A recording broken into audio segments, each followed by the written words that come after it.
सीताराम दोस्तों, आज का टॉपिक है अर्थशास्त्र। अर्थशास्त्र में हम आपको अर्थशास्त्र का परिचय बताएंगे।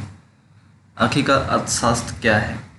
आप प्लीज़ अर्थशास्त्र कोटिल वाले मत पहुंच जाइएगा।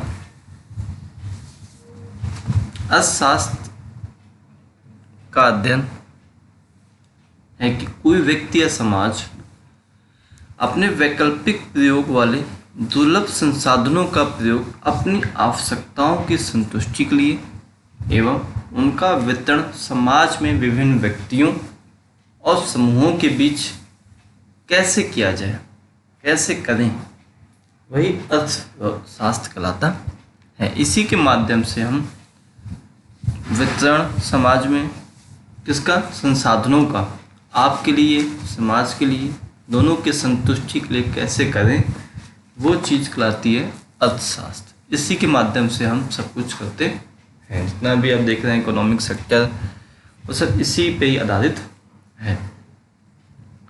आर्थिक क्रिया का एक उदाहरण बताइए। सोचिए कौन सा आर्थिक क्रिया का उदाहरण है। कारखानों में लोग काम करते हैं, आर्थिक क्रिया का उदाहरण। फैक्ट्रियाँ लगी हुई है ना। अर्थव्यवस्था या अर्थशास्त्र को तो अर्थशास्त्र वह विज्ञान है जो दुर्लभ संसाधनों द्वारा असीमित आवश्यकताओं को पूरा करे कहलाता है। दुर्लभता का क्या अर्थ है? मांग की अपेक्षा पूर्ति की सीमितता हो, दुर्लभता कहलाती है। मांग तो आपकी इतनी ज़्यादा हुई पूछो मत, लेकिन पूर्ति हो पा रही उतनी, तो वो चीज़ क्या कहलाएगी? दुर्लभता। उपभोग क्या है? मानवीय आवश्यकताओं की संतुष्टि के लिए वस्तुओं और सेवाओं का प्रयोग उपभोग कहलाता है। वही उपभोग कहलाता है। आपने मानिए यहाँ हमारे जामुन के पेड़ लगे हैं, जामुन के पेड़, जामुन खाने का बहुत मन है आपका, तो आप जामुन खा गए पूरे, तो आपने क्या कर लिया? अपनी संतुष्टि के लिए उसका क्या कर दिया? उपभोग कर दिया। आर्थिक गतिविधियों से क्या तात्पर्य है? वे गतिविधियां जो आजीविकाएं अर्जित करने के हेतु की जाए, आपके जीवन यापन चलाने के लिए, वो आर्थिक गतिविधियां हैं। और गैर आर्थिक गतिविधियों से क्या तात्पर्य है? जिन गतिविधियों का संबंध धन से ना हो, धन सृजन से ना हो, वो गैर आर्थिक गतिविधियां हैं। अर्थशास्त्र में सांख्यिकी का क्या महत्व है, समझे? तो जितनी भी हमारी आर्थिक समस्याएं पैदा होती हैं, उनको हम सांख्यिकी के द्वारा ही सॉल्व करते हैं। यह आर्थिक नीतियों के निर्माण में सहायक होती हैं। जैसे उदाहरण के लिए उत्पादन एवं उपभोग आदि आर्थिक क्रियाओं में हम सांख्यिकियों का प्रयोग करते हैं। और अर्थशास्त्र के विभिन्न भागों में, क्षेत्रों में सांख्यिकी का बहुत ही महत्व है। से उपभोग को अंतर्गत सांख्यिकी, उत्पादन के अंतर्गत सांख्यिकी और वितरण के अंतर्गत सांख्यिकी। अब उपभोग के अंतर्गत कैसे सांख्यिकी का प्रयोग करते हैं? भिन्न भिन्न आय वाले व्यक्ति होंगे, अपनी आय का प्रयोग किस तरह करते हैं? हम उपभोग संबंधी आंकड़ों द्वारा कैसे जान सकते हैं? उपभोग संबंधी आंकड़े व्यक्ति को अपना बजट बनाने, जीवन स्तर को सुधारने में उपयोगी एवं सहायक सिद्ध होते हैं। आप बजट बनाते हैं ना, अपने घर का बिल बनाते हैं, नहीं बनाते हैं? कितना खर्चा आया, कैसे क्या आया, ये सब वही चीज़ें सांख्यिकी। उत्पादन, इसी के साथ से उत्पादन प्रक्रियाओं का तुलनात्मक अध्ययन करते हैं। भाई इस साल इतना उत्पादन करना था तो इतना फायदा हुआ, इस साल अगले साल इतना था, तो यही सांख्यिकी है। आंकड़े मांग तथा पूर्ति में सामंजस्य स्थापित करते हैं, तो इसके द्वारा बहुत ही उपयोगी और सहायक होते हैं। हम इसी के आधार पर वस्तु की मात्रा को भी डिसाइड करते हैं।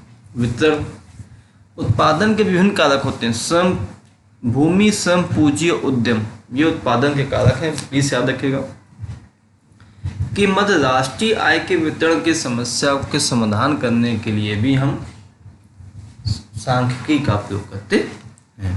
दोस्तों समझ में आ चुका होगा। अब सांख्यिकी के महत्वपूर्ण कार्यों का वर्णन कीजिए। बहुत महत्वपूर्ण कार्य है, आर्थिक समस्याओं को समझने में सहायक होती है। हमारे लिए अर्थशास्त्री होते हैं, उनके सांख्यिकी अप्रिय साधन बन चुका है, क्योंकि वो आर्थिक समस्याओं को सुलझाने में बहुत जल्दी काम कर देता है। सब चीज़ का मात्रात्मक तथ्यों से किस सहायता से खोजने का प्रयास करता है, तथ्यों को यथार्थ तथा निश्चित रूप से प्रस्तुत करने के योग्य बनाता है। सांख्यिकी के माध्यम से सही ढंग से समझाने में बहुत ज़्यादा सुविधा होती है। सांख्यिकी आंकड़ों को संक्षिप्त रूप में प्रस्तुत करती है, क्योंकि इसके समूहों को कुछ संख्यात्मक मापों जैसे माध्य, प्रसरण इत्यादि में करते हैं। संक्षिप्त करने में सहायता प्रदान करता है। समझे, यदि किसी आंकड़े में लोगों की संख्या बहुत अधिक है तो हम उन सबकी आय को याद नहीं रख पाएंगे ना, असंभव है हमारे लिए। लेकिन फिर भी सांख्यिकी के माध्यम से संचित अंकों जैसे औसत आय को याद रख सकते हैं आप। तो इसलिए सांख्यिकी का बहुत ज़्यादा इम्पोर्टेंस है। आर्थिक कारकों के मध्य संबंधों की स्थापना करती है। कैसे? जितने विभिन्न आर्थिक कारक हैं उनके बीच जो संबंध है सांख्यिकी के द्वारा ज्ञात करते हैं। हमारे जो अर्थशास्त्री थे उनकी बहुत रुचि थी इस बात को जानने में कि किसी वस्तु की मतलब वृद्धि हो रही है, कमी हो रही है, मांग पर क्या प्रभाव पड़ रहा है, हम उनको प्रश्नों को कैसे उत्तर दें। तो इसके द्वारा हमने आंकड़े बना लिए, जुटा लिए, काम आता है। अब आर्थिक योजनाओं, नीतियों के निर्माण में भी बहुत ज़्यादा सहायता करती है। सीमाएं क्या है सांख्यिकी की? सीमाओं का उल्लेख कीजिए। सांख्यिकी व्यक्तिगत इकाइयों का अध्ययन नहीं करती। यह किसी व्यक्तिगत इकाइयों का नहीं, केवल तथ्यों का सामूहिक रूप से अध्ययन करती है। केवल संख्यात्मक तथ्यों का ही अध्ययन करती है। हमारे यहाँ केवल गुणात्मक तथ्यों का अध्ययन नहीं होती है, केवल संख्यात्मक तथ्यों का अध्ययन होती है। नियम केवल औसत पर ही सत्य उतरते हैं। इस प्रकार भौतिक विज्ञान, रसायन विज्ञान के नियम हमेशा सत्य होते हैं, किंतु सांख्यिकी के नियम पूर्ण रूप से शुद्ध एवं विश्वसनीय हमेशा नहीं होते, चेंज होते रहते हैं।